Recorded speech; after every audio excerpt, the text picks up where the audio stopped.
que pasa es que actualmente hay dificultades para definir lo que es ser feliz, pero a grandes rasgos la mayoría de las personas lo relaciona, y también el estudio, con el hecho de satisfacer necesidades. Necesidades corporales, necesidades materiales, necesidades relacionales, necesidades espirituales. Entonces, es bien interesante porque cuando el estudio habla, yo miré un poco ahí de Maslow. Maslow era un tipo que hizo una pirámide de las necesidades humanas. Decía que nosotros somos como todos los seres vivos, igual que hasta las bacterias. Primer escalón, comer, respirar. Si está satisfecho ese escalón, que en el fondo es un momento de goce, de liberación, hasta la liberación de la micción, pues, de orinar. Después venía un momento donde las personas sentían satisfacción por conseguir una casita, algo donde estar cubiertos. Y ya de ahí, cuando ya tenían eso cubierto, querían llenarse con otra cosa. Tener amigos, tener una pareja. Y si iban un poco más allá, buscaban reconocimiento, un poco lo que buscan las personas al hacerse público. Y si todas esas necesidades estaban cubiertas, que son formas de felicidad, de placer, vamos a hablar un poquito de eso, llegaban a la autorrealización, que en el fondo encuentra tu destino, encuentra tu sentido espiritual. Entonces, esa definición me llama la atención porque un poco el estudio apunta hacia eso. ¿Qué tan llenos nos sentimos? Yo creo que las personas en general actualmente asocian felicidad a tener algo, a alcanzar algo. Ya los antiguos nos dijeron que es una pésima idea porque va a alcanzar eso y va a buscar otra cosa. Entonces, lamentablemente, nosotros somos infelices porque queremos mucho. Y algo que nos dijo Arthur Schopenhauer, que estudió la felicidad, es que básicamente cuando nosotros conseguimos algo, caemos en el tedio. Es decir, inmediatamente que lo tenemos, nos aburre y buscamos otra cosa. Entonces, para él, por ejemplo, la felicidad sería ese instante donde nosotros conseguimos ese algo y evitamos el dolor. Por ejemplo, tener la guatita vacía. Me duele. El momento que la llené, goce. Pero inmediatamente que estoy satisfecho y abotagado, no siento nada y busco otra cosa. Entonces, el problema de las definiciones de felicidad que nos llevan a una constante búsqueda de algo nuevo. Entonces, ¿qué nos decía el más pesimista de todos? Resígnese, viva una vida prudente, trate de alejarse de tanta sensación de llenarse y evite el dolor en lo más posible y evite las emociones intensas. Ahí nos podemos tirar por Aristóteles también, que planteaba que era estar equilibrado. Pero básicamente, si me preguntaras a mí qué es la felicidad, concuerdo en eso con los antiguos, es tratar de ser autosuficiente, desarrollarse a sí mismo, ser capaz de sustentarse a sí mismo. La gente está constantemente buscando un otro que lo llene, otras cosas que lo llenen. Y están muy poco preocupados de la virtud o las virtudes, es decir, poder sacar el máximo potencial respecto a algo. Por ejemplo, uno mismo, cómo se están esculpiendo a sí mismos las personas, qué tan disciplinadas son. Entonces, por ahí yo vería de que de repente perdimos la búsqueda y estamos solamente en la felicidad del placer corporal. Ahí nos quedamos, en ese concepto de felicidad, hedónico. Buena, me hiciste, se me vino a mi cabeza cuando estabas hablando, te estaba escuchando y hay un santo que no sé cuál es, mentiría, que dice deseo. Lo bueno es que quedan santos. Todavía quedan santos. Pero de los antiguos. Deseo poco y lo poco que deseo, lo deseo poco. Que tiene que ver un poco con el tema de lo que estamos conversando. A nadie le interesa lo que voy a decir y a mí tampoco mucho, pero lo voy a decir porque en la famosa escalera de Maslow tengo mis serias reparaciones, pero eso es otro tema que no tiene mayor importancia. Me puse a investigar, sin saber, para variar, que este es el tema que íbamos a tocar, pero me parece fantástico, pero hay que estar preparado. Y me puse a investigar como el origen de la palabra felicidad, desde el latín, desde lo griego, desde todo, y me gustó. Y dice, en síntesis, es un estado donde tú alcanzas tu estado de expansión. Y ese concepto a mí me gustó. Cuando tú logras expandirte, paréntesis, me gusta el concepto de expansión. Si tú observas todos los seres vivos desde que nacemos, desde un espermatozoide, desde que nacemos, todos los seres vivos pasamos por un proceso de desarrollo que tiene que ver con la expansión. Una semilla se expande, nosotros nos vamos expandiendo. Y después viene un periodo, comillas, de estabilidad y después en general nos vamos, no sé cuál será la palabra adecuada, nos vamos no expandiendo, por decirlo de alguna manera. Entonces creo que sí, la expansión tiene que ver con la satisfacción de sentirte satisfecho, desde lo biológico a lo, no, a lo mental o lo espiritual y principalmente a lo afectivo. Porque pasa una cosa que es muy interesante. Tú dijiste una cosa que es muy interesante y que tiene que ver un poco con lo de Maslow. Yo tengo hambre. Conversaba el otro día con una persona extraordinaria conversación. Y me dijo, Mauricio, ¿tú alguna vez has tenido dolor de hambre? ¿Dolor de hambre? Dije, no. Afortunadamente no. Yo sé lo que es tener dolor y acostarse con dolor de hambre. Me parece una conversación tremendamente interesante. Cuando él logra satisfacer su dolor del hambre, es cuando satisfizo su necesidad de alimentarse. Pero después hay una cosa biológica que es muy interesante, que tú también la dijiste, que yo creo que hay que ponerle un pequeño acento. Una vez que hacemos eso, lo que hacemos es evacuar. Evacuamos. Aquello que ingerimos, una parte nos queda, y en el sentido más amplio, una parte nos queda, incluido lo espiritual, lo afectivo, una parte nos queda y el resto lo evacuamos. Y una vez que lo evacuamos, nuevamente empezamos a sentir hambre. Entonces, nosotros vivimos en una ciclicidad entre el satisfacer las necesidades, ya lo dije, desde lo biológico, espiritual y todo, pero después viene un proceso de evacuación y nuevamente necesitamos volver a satisfacer y estamos permanentemente en esa ciclicidad. Y por eso partí con esta frase que me parece sabia: deseo poco y lo poco que deseo, porque muchas de las frustraciones tienen que ver con las expectativas. Un gran tema que ya algún día lo tocaremos, que es un gran tema en todo. Oye, y la humanidad, no en todas partes, pero la humanidad, vamos a hablar de Occidente, ¿no es cierto? Que trabajó por mucho tiempo por tratar de suplir y sigue trabajando estas necesidades básicas, ¿no es cierto? De pronto se encuentra con un mundo que cambia y empiezan a haber casi necesidades virtuales. Que es rarísimo, porque empezaste a resolver que ya no la gente tratara de, bueno, queda por supuesto en algunos lugares del mundo, lamentablemente la gente todavía pasa hambre, pero empiezas a suplir el tema del hambre, el tema de la habitación, de la vivienda, digamos, y te empiezan a nacer nuevas necesidades que son, las quiero llamar tecnológicas, psicológicas, no sé, y empiezas tú a sufrir o a necesitar cuestiones que antes no conocíamos, digamos, el reconocimiento, el like, el que no te perturben, el que te tomen en cuenta, o sea, el que te valoren. Empezamos también a suplir, que son esas cuestiones de esta era, digamos, pero que son tremendamente, variables tremendamente relevantes a la hora de hablar de la felicidad. Claro, porque ahí básicamente lo que tenemos es que nuestra pirámide se nos alteró, porque ahora muchas veces la necesidad de reconocimiento es más importante que la necesidad de tener relaciones afectivas reales. Quizá una persona puede... Eso es muy importante. Sí, como ahora salió una noticia de los autos sexuales, por ejemplo, que eran personas que se aman a sí mismos y se satisfacen solo a sí mismos. Entonces, Bueno, porque le dieron la vuelta. Si ya eres el ego es tanto, ya que todo tú ya complaces de tú. Claro, ahí tengo el momento erótico consigo mismo, y tiene una date con él mismo. Entonces, una cosa y curiosa, pero esa persona, claro, está bajando todas las otras necesidades. No están suplidas, pero están al menos atenuadas o silenciadas gracias a la otra, de ser, por ejemplo, reconocido en un TikTok. Y eso quizá puede ser mucho más satisfactorio que tener una reunión con alguien, o que comer, o que hacer un deporte interesante, o que ver una puesta de sol.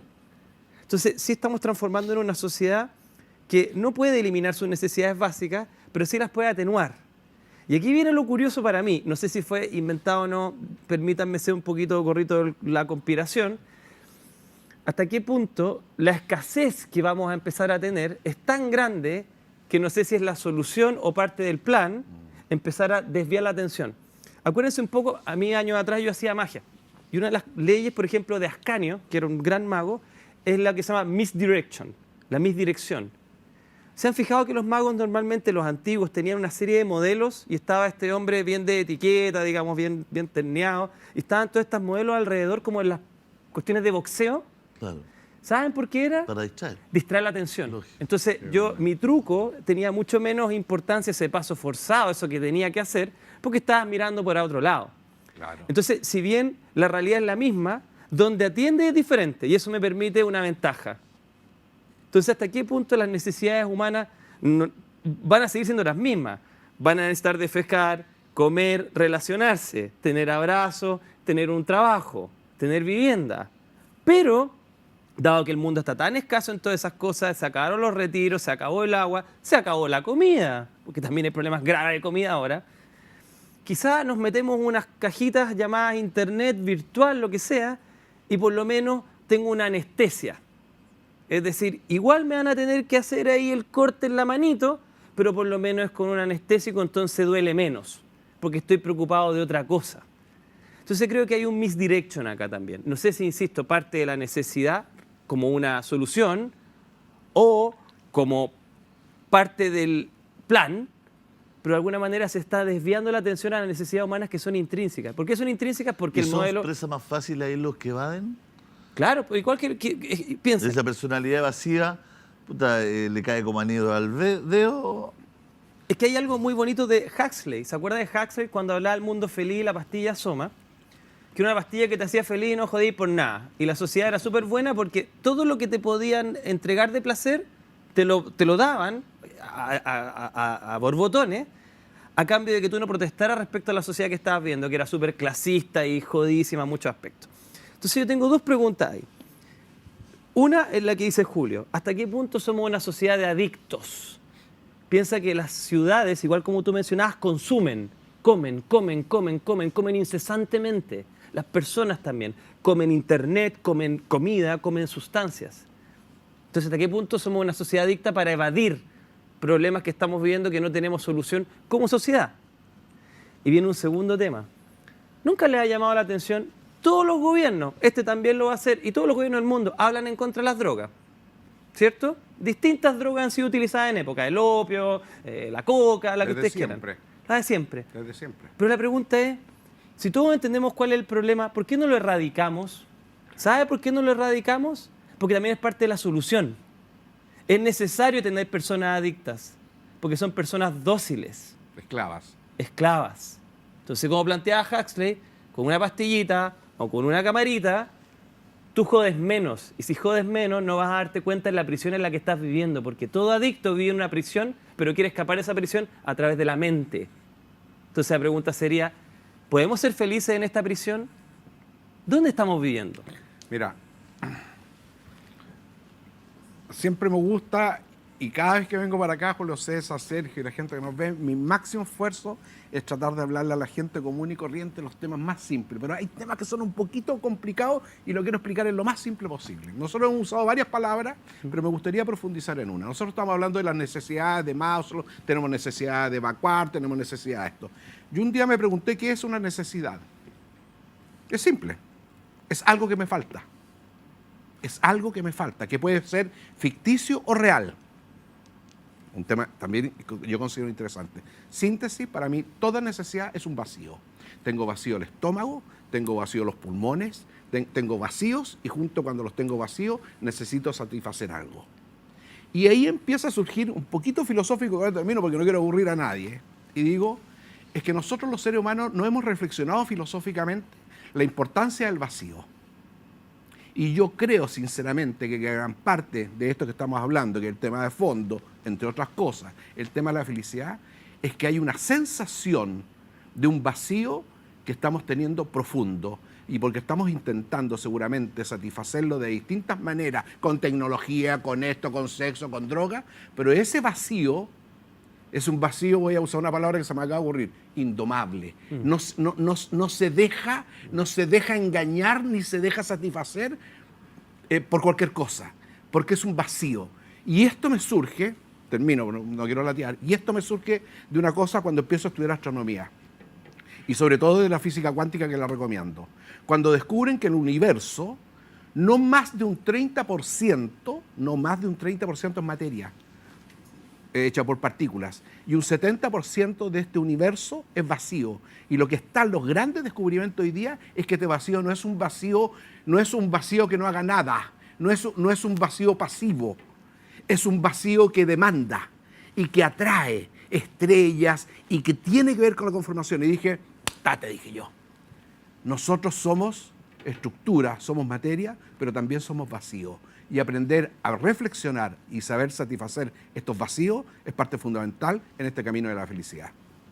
La tiene un poco, pero No, sobre pero, todo. no, pero interesante. es muy interesante. ¿Podemos ser felices realmente como lo conocemos?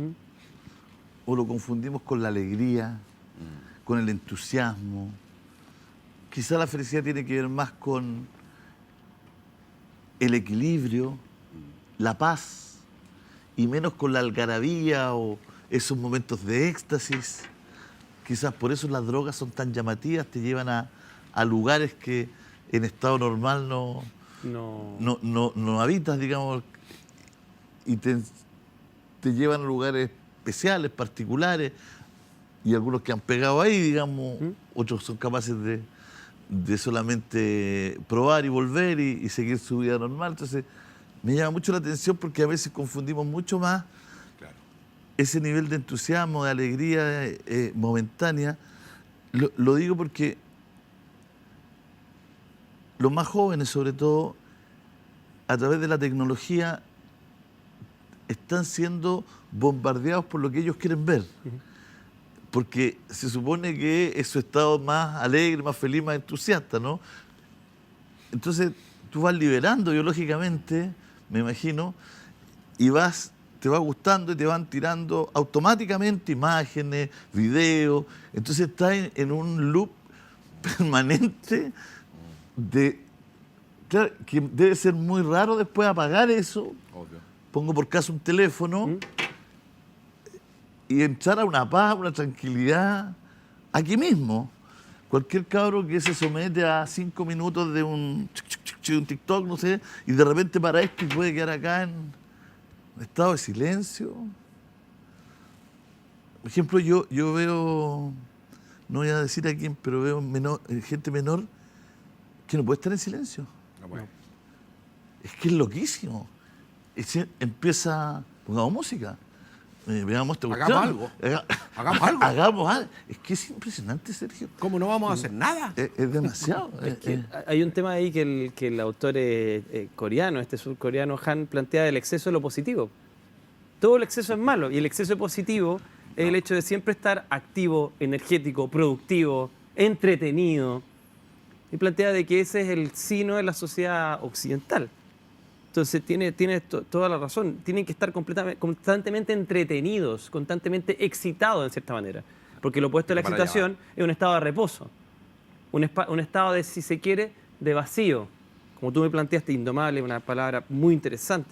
Ahora, ok, tenemos eso, pero también tenemos otro concepto que se acompaña a lo que acabas de mencionar, que es el tema de la sociedad paliativa. La sociedad paliativa, también lo plantea este señor, es un poco el tema de que actualmente todo nuestro tratamiento médico, psicológico también, y social, es de tratar de evitar el dolor. Acuérdense que la felicidad, por ejemplo, para Schopenhauer, es el opuesto al dolor. Claro. Entonces, como que queremos evitar todo dolor posible, entendiendo que el dolor es como un mal en sí mismo. Incluso el dolor de conocerse y Sí, reconocerse. Exacto. Sí, claro. Y el dolor es una experiencia necesaria porque las personas que viven sin dolor, los hay, casos médicos extraños, no pasan los 30 años de expectativa de vida porque el dolor les permite protegerse y entender. El dolor nos ayuda a entender. Maggie, una colega mayor que yo, muy capacitada, que ve de repente este programa, decía, el dolor es vehículo de conciencia. Y el dolor efectivamente nos permite tomar conciencia de algo. Por ejemplo, mi talón. Mi talón me duele, estoy consciente de él. Quizás no estoy consciente de mi espalda, porque no la siento, porque no duele. Entonces, por ahí también hay que darle vuelta a ese elemento. Ahora quiero ir un poquito hacia atrás. ¿Qué es entonces la felicidad? Los psicólogos actuales, particularmente Seligman, que genera la psicología positiva, no me gusta el nombre, por lo mismo que acaba de hablar Han, A mí tampoco. es la psicología de la felicidad. Y él es el principal autor, o uno de los principales. Y él toma prestado la idea de Aristóteles, de 3 tipos de felicidad. La primera es la que nos centramos actualmente, la felicidad del cuerpo, que es la felicidad del placer, que esa es genética y esa depende de algo químico, no la podemos controlar muy bien. La segunda, que también ya Aristóteles la tenía, es la felicidad basada en el honor, que era más asociado a lo social, que Seligman le llama la buena vida. Por ejemplo, Mauricio cuando está haciendo terapia, él se siente quizás no en éxtasis, pero siente una experiencia de que él está haciendo algo en lo que es bueno y que de cierta manera tiene dominio sobre eso y la persona también reconoce ese dominio. También podría ser Julio cuando está haciendo un programa, no es un momento de éxtasis, pero un momento de sentir que fluye en ello. Y el tercer tipo de felicidad es tener significado en la vida. Por ejemplo, cuando ustedes van y ayudan a un perrito, cuando tú me has dicho, ayudo, los alimento. Entonces, no es una felicidad de goce, no es una felicidad orgásmica, no es una felicidad corporal en ese sentido. Es una felicidad de la idea de que yo estoy ayudando a un otro. Y esos tres tipos de felicidad pululan, pero nosotros tratamos de fijarnos en esto. Solamente quiero mencionar algo. ¿Qué se siente meditar? No sé si alguno de ustedes ha podido... A veces yo me pongo mis máquinas de entrenamiento cerebral y todo, y anteayer pensaba al respecto. Y bueno, cuando el frontal se activa y tú estás cercano a un estado de meditación, es un estado de renuncia.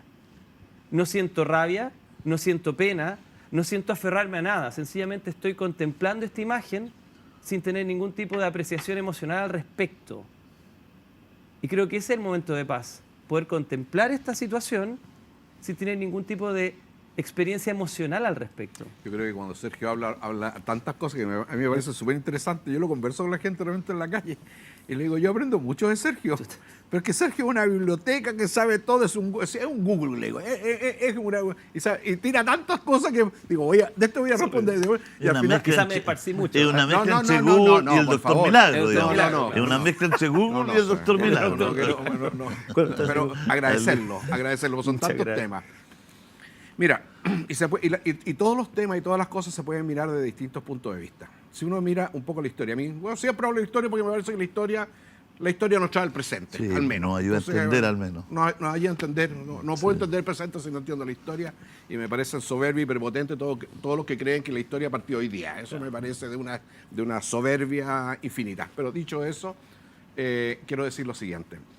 Históricamente la palabra felicidad no existía. Si bien es cierto, Aristóteles lo tomó, no era su punto central. Siempre a través de la historia han habido dos conceptos que hasta el día de hoy siguen presentes. Uno es la libertad. Uno dice, se ha escrito de todo, De lo que más se ha escrito, más que del amor, es de la libertad. Y si tú analizas lo que es el cristianismo, lo que es el budismo, lo que es el islamismo, es la libertad. ¿Cómo el hombre puede ser libre? Entonces uno dice, bueno, ¿y por qué tanto hablamos de la libertad? Porque también en el fondo estamos hablando de la esclavitud, que es lo que nos hace esclavos. Y asociado indirectamente tal vez tiene que ver un poco con la libertad o con la felicidad, palabra que se menciona muy poco como concepto intelectual a través de la historia. Estoy hablando de 2000, 2500 o 3000 años atrás. Entonces, solo libre puede ser feliz. Segundo, la palabra felicidad es una palabra acuñada hace muy poco en el sentido de relevancia que se le está poniendo, incluso desplazando a palabras que a mí no me gusta que se desplacen. Yo creo mucho más en el equilibrio y creo en la paz.